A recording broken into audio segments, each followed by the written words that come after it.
انتوا عارفين لو جبنا نص لتر من الحليب او كوبايتين من الحليب وعليهم باكو من الكريم كراميل، معلقه كبيره من نسكافيه، معلقه كبيره من لبن البودر، ومعلقه كبيره من القشطه، ورشه من الفانيليا، ونقلب الكلام ده كله على البارد حلو جدا. وبعد كده نروح نرفعهم على نار لحد الخليط ما يغلي معانا كده زي ما احنا شايفين. وبعد كده نجيب باكو من البسكوت او باكوين من البسكوت حسب راحتكم، ونقلب البسكوت جوه الكريمه كده.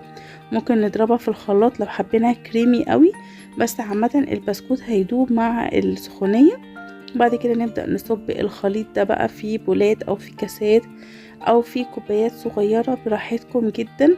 وبعد كده نسيبه يبرد خالص وندخله بقى التلاجة يسقع ويتماسك، وكده يبقى عندنا احلى كريمة نسكافيه او قهوة.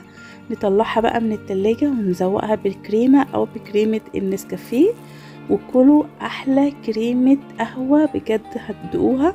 ونزوق بقى بشوية من الكاكاو الخام او النسكافيه براحتكم، وبألف هنا وشفا. بجد تحفة وسهلة وسريعة، مش هتاخد 5 دقايق تحضير.